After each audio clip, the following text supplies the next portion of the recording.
station, Venus, an adventure with Rocky Star.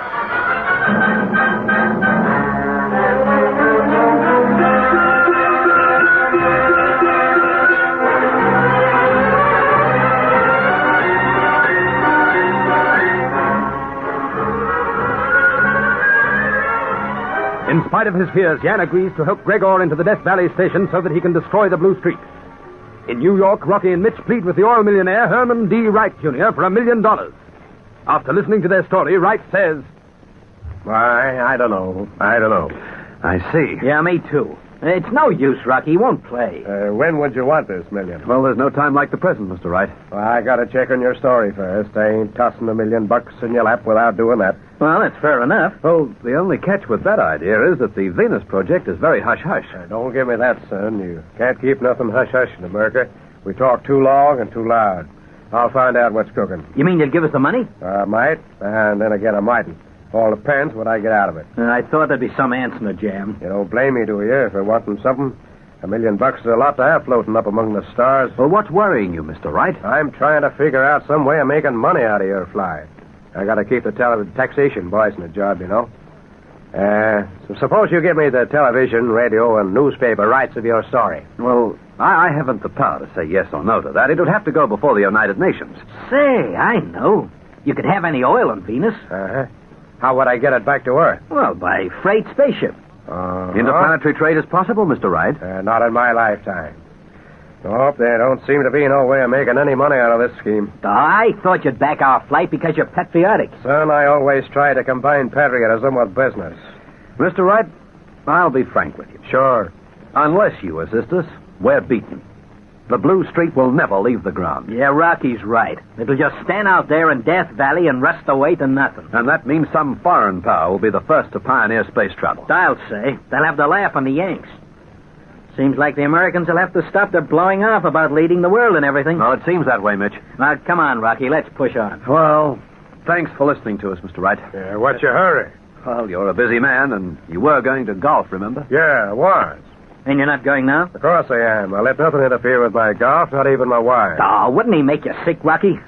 Listen to me, Herman D. Wright, Jr. Why don't you put us out of our misery? Make up your mind one way or another. I'll do that, over golf. You fellas play. Yes, Mr. Wright. Come on, then. We'll make a threesome. At the end of 18 holes, I'll give you your answer. Oh, no. I'll have my secretary phone ahead and arrange some clubs for you. Oh, Wilson. Oh, let's shoot back to our hotel, Rocky. No, Mitch. Well, he won't give us the money. That's sticking out a mile. We're sunk. Looks like Gregor's right. This country will be the first to conquer space. Gregor's beating us, Rocky, whether we like to admit it or not.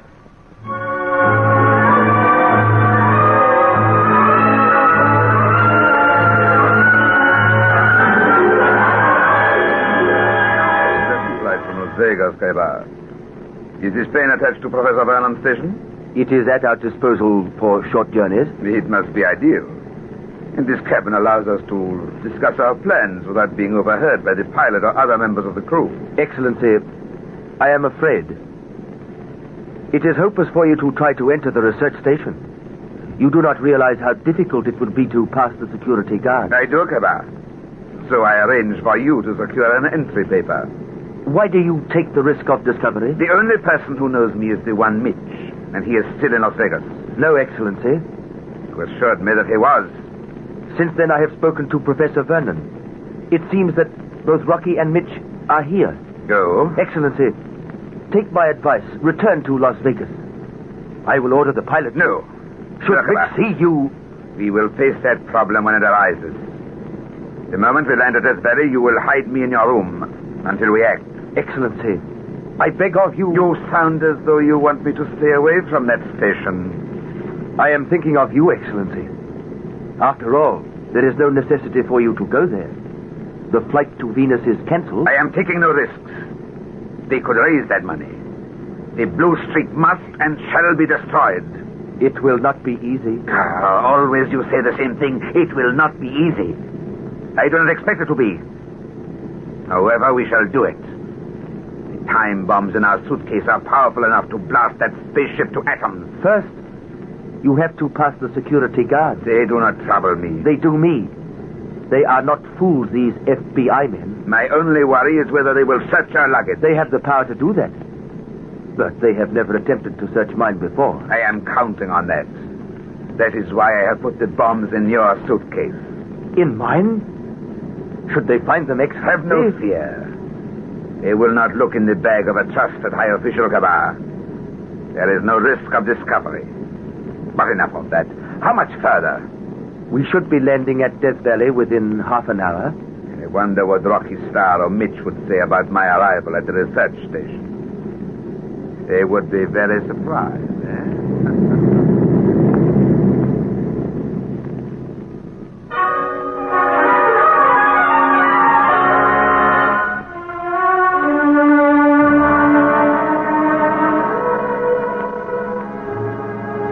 Say, Rocky, I'm fed up staggering around after a golf ball. Now, quiet, Mitch.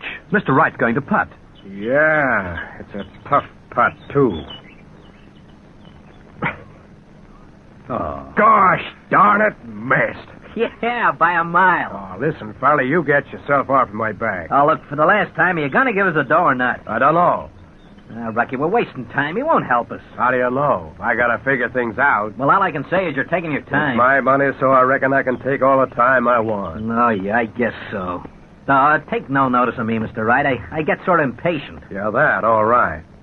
Well, on to the next tee. I'll go grab my ball.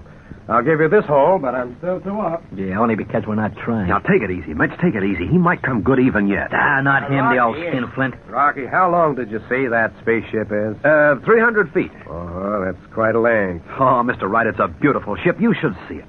It seems to dwarf the nearby hills. Yeah, sure must be something to look at. I like its name, too. Blue Streak. Sounds fast. How the billy cart called that one? Oh, Fuel. What fuel do you use? water? Well, that's cheap, and there's plenty of... What? See, you can't fly on water? Oh, yes, you can, Mr. Wright. The water's driven through an atomic pile and vaporized into steam. This superheated steam expands terrifically and forces its way out of the exhaust tubes at colossal pressure. I don't get that. Oh, I'm sorry. Perhaps I wasn't explaining it very well. It's difficult to put into layman's language, Mr. Wright, but I can assure you it's a well-known method of propulsion among scientists. I'm no scientist. I'm just a rough and tough R-man. Well, you can see having water as fuel, it'll be a great help. It means that the further we travel, the lighter the ship becomes, and, well, there'll be no worries over running short of fuel for the return trip. There'll be water on Venus. It has an atmosphere similar to our Earth. See, you sure got it all worked out. I wonder what that star's like. We hope to find that out. You know, there might even be people there like you and me who are playing golf right at the moment. Well, there could be. Hard to imagine that, though, ain't it?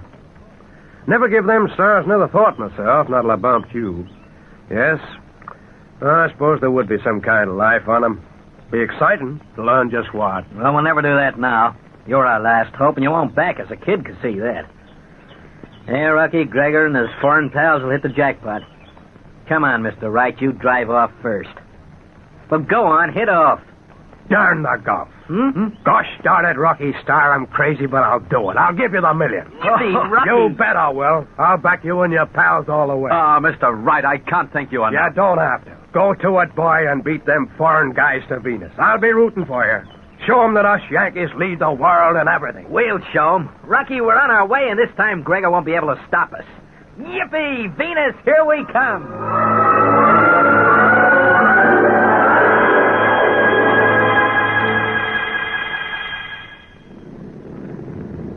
We are going into land, Jan. Yes, Excellency. Do not be so intense. Should the guards find the bombs in my suitcase? They will not unless you make them suspicious by your behavior. Carry your suitcase as though it meant nothing to you. Excellency. Kabar, you must not address me as Excellency or Gregor at the station. My name is Pierre Montagne. Pierre Montagne. Yes. Yes, I will remember. See that you do. Jan, forget your fears. I am sorry, I cannot. Discovery at this hour would ruin everything. Should they learn that I am working with you, I would lose all chance of destroying the Blue Streak. Follow my instructions and we will not be detected.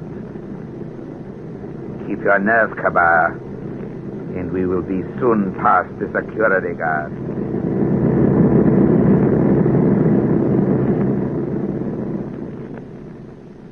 Well, I guess that's all, Professor Caban. You two are okay. Thank you, Sergeant. Yeah, you and Mr. Montaigne can pass. Well, thank you very much. That is very good. We won't now detain you any longer. Have a good time in Las Vegas? Well, as good as is possible in such a place. Yeah, not much of a joint, is it? But then I was very busy. We must hurry. Professor Vernon is waiting for us. Yes, he has promised that I may inspect the Blue Streak. My dear Jan, it is more wonderful than I had imagined. It is immense. Yeah, she's some baby. You can have this space travel for mine, though. I keep my tootsies on the ground. Yes, of course. Come here. Say, just a minute, Professor. Yes? I didn't realize you were taking that suitcase with you. I thought you were leaving everything behind. Oh? You'd better leave it. New order came out yesterday. All luggage and packages have to be inspected. I will not submit to such indignity. Well, I'll take a look inside anyway. You will not.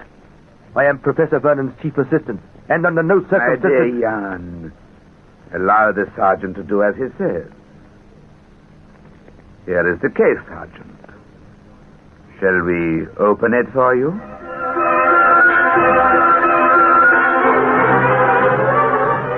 Frozen to the spot, Jan watches the sergeant as he reaches out for the suitcase. Will he find the bombs and put an end to Gregor's plans? Be with us for each and every chapter of this Rocky Star adventure and fly with a blue streak into the vast unknown that lies between this Earth and our destination, Venus.